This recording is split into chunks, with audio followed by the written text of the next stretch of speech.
From the studio that brought you the best murder simulator comes the cutest ninja game ever. IO Interactive, the creators of the Hitman franchise, decided to make one of the kid-friendliest games I've ever played.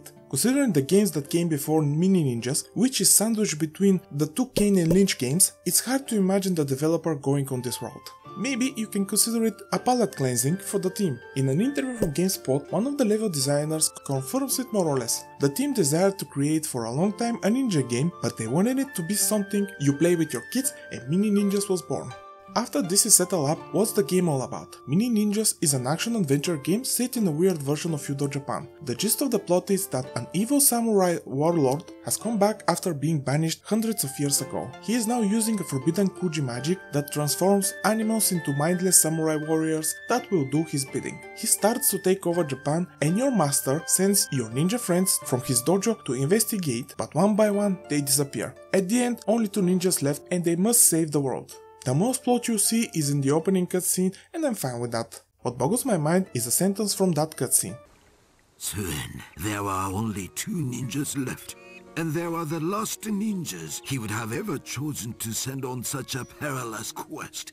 I never understood why. If you leave the game on the main menu for a couple of seconds without doing anything, it plays a cutscene that shows how the main character arrived at the dojo and the master training him. He showed a great talent at everything, including using Kuji magic, so why wouldn't he choose him to go on that perilous quest? I thought this was initially because Hiro, the protagonist, and his friend are clumsy, but it doesn't seem like it. Hiro fell from the stairs, but after that, nothing like this happens. Anyway, that's a small nitpick in an overall good game. You start at the dojo village where your master sends you to find your friends, but first you need to finish your training quickly before heading out. As you guessed it, this is the tutorial, so let's talk about gameplay. At its core, this is a button masher. You have a regular strike, then a kick in this case, which disrupts the enemy block. And you can also jump slash. This is actually a powerful move, allowing you to kill a regular enemy with one hit. However, you need to be precise because you can overshoot it easily and the enemies don't have gigantic hitboxes. You can also climb, wall run and hide in bushes or tall grass. All the things you probably expect a ninja to do.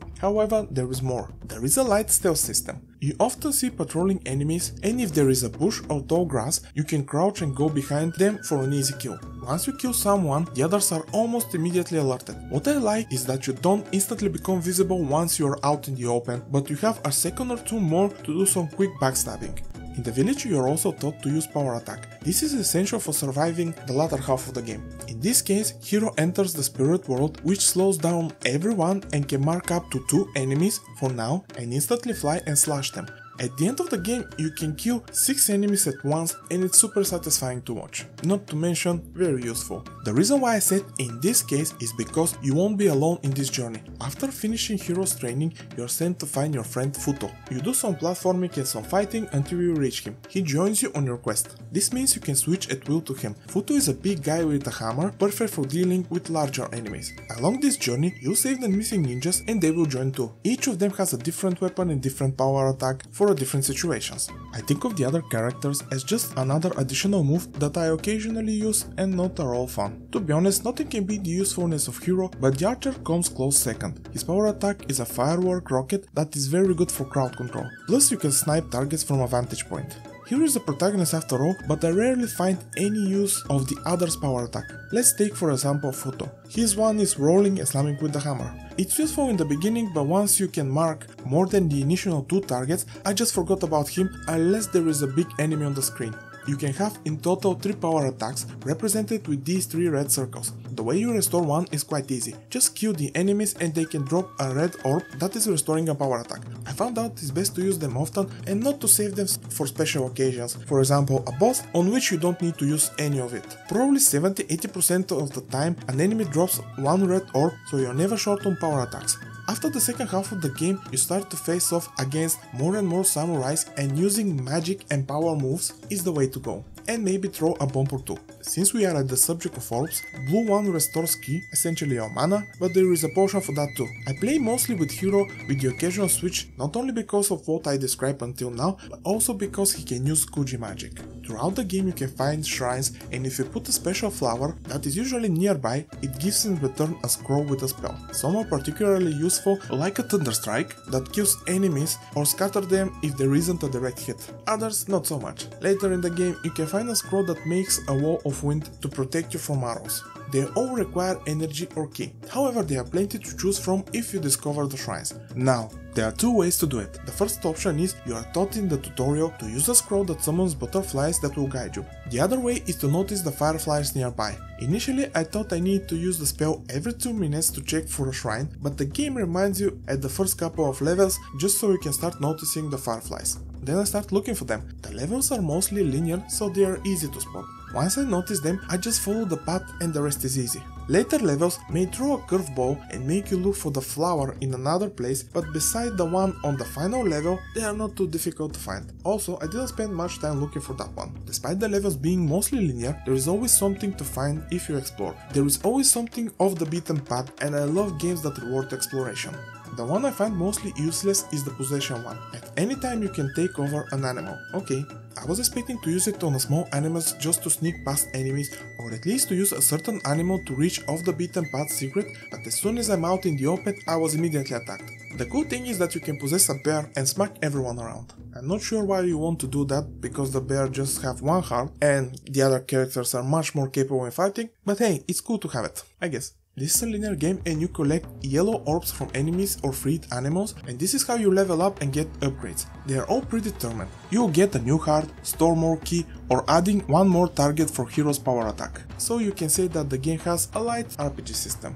The game also has very rudimentary crafting system. The ingredients for the potions are spread all over the levels and you need to grab them. They will allow you to craft on the fly a couple of different potions. This is not a survival game, so you don't need to worry about spending 30-40 minutes gathering resources. I don't mind this system because it doesn't slow down the pace of the game and it adds more mechanics to the otherwise simpler game. However, to craft something you need the recipes, and the only way to get them is to buy them with the coins you collect. If you're thorough enough, you have the cash to buy everything long before the game ends.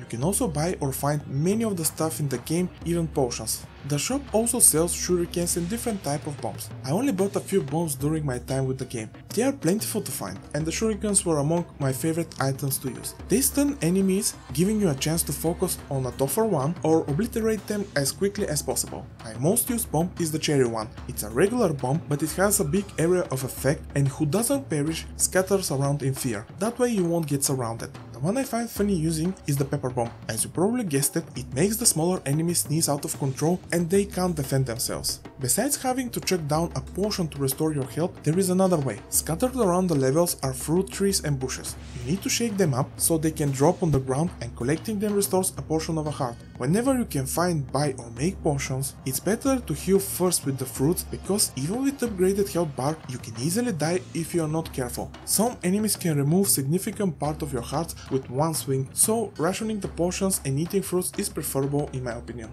All this can be assigned to a radio menu from the inventory, and you have instant access to anything you like with the press of a button. You can assign up to 6 items, so the choice is yours.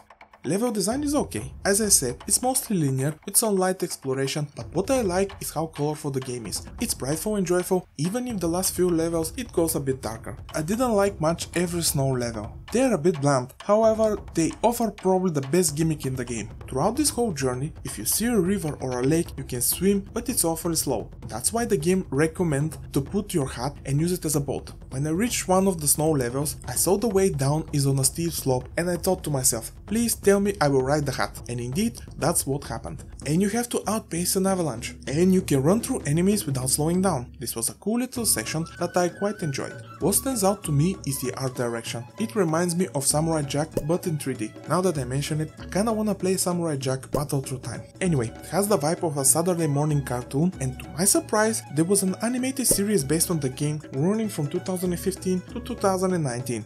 What made a big impression on me is the backgrounds. Instead of using some low poly models for mountains or any background that you can't get close to, the dev used what looks like a flat image, but it looks gorgeous. Just look at this. This makes the game stand out to me with its art style. The cutesy aesthetic applies to the enemies. They might have dark faces and only their eyes are visible, but they are adorable. I like how when you see a group of them marching and patrolling, they always get out of sync and try to quickly catch up to the others. Also, these groups later in the game have a commanding officer that always shouts at them, especially when you show up. However, what's funny is that he's not a threat at all. He barely tries to hit you, and if you deal with the others before him, he runs screaming and shivers from fear. He is a bully essentially. Throughout the video, I mentioned a couple of times that you kill the enemies. That's not entirely true. Since these are animals turned into a samurai, once you deal enough damage, they revert back. You're saving them and don't cause any harm. Most of the enemies don't require much thought when dealing with them, but some need a different approach. The big and slow enemies with the hammer do a lot of damage, and the only somewhat reliable way I found dealing with them was spamming attack until prompt appears above his head and hope he doesn't swing.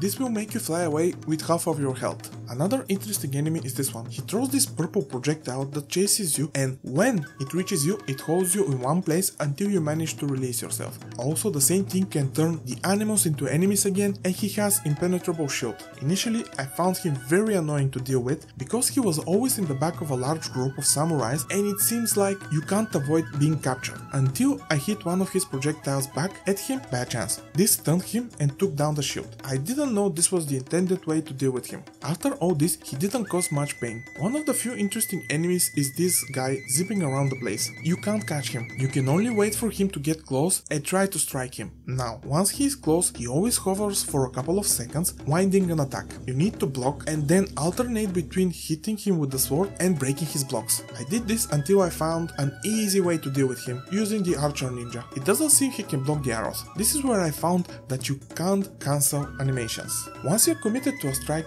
you better be sure you won't get hurt. This is probably my biggest issue with the game. All are beautiful. Everyone has different running, climbing, attacking animation. However, you can't cancel them to block. I took way too much unnecessary damage. I wasn't a fan of this at all. Another thing I'm not a fond of are the bosses. They are just quick time events. You have an area and you need to do something specific to trigger the QTE. I'm just not a fan of this kind of design, but I guess it's fitting for this game. Only the final boss doesn't have any QTEs, but he is the easiest. Also, you don't have initially any idea how to fight any of them. For some reason, after some time, it tells you what to do. So what I literally did in every single one of them is walk in circles until the hint pops up. I'm not a big fan of this. To be honest, initially the game didn't click with me. I played for 38 minutes and quit. Then I moved on to restricted area. Check out the video, I think it's a good one. Anyway, after releasing the video, I decided to go back and commit to finishing the game, and I'm glad I did. I know I'm not the target demographic, but initially the game was so-so. However, after getting more magic scrolls, bombs, recipes, and saving my ninja friends, which to be honest I treated like additional attacks for different situations, the game became more interesting. I started to get more variety in the gameplay and it was more fun. The only thing I wish to improve is the stealth. Some levels have options to use the lantern lights rope to walk between roofs, but avoiding conflict means less experience gained. So more often than not, I choose to snipe some enemies from the roof, shoot a rocket at them and jump down with hero and start slashing the remaining enemies. Or maybe use the possession mechanic to avoid or surprise enemies in more meaningful way. And this is what I like in the gameplay. You have the options and it's up to you how you want to approach any encounter. However, unfortunately you can't use entirely stealth. It's an option in some levels. I fully understand this game is primarily focused to younger gamers and you can't expect the complexity of a Hitman game. And if you want more proof that this is a kid's game, the second boss attacks you by farting. One even chases you. I think we all been there.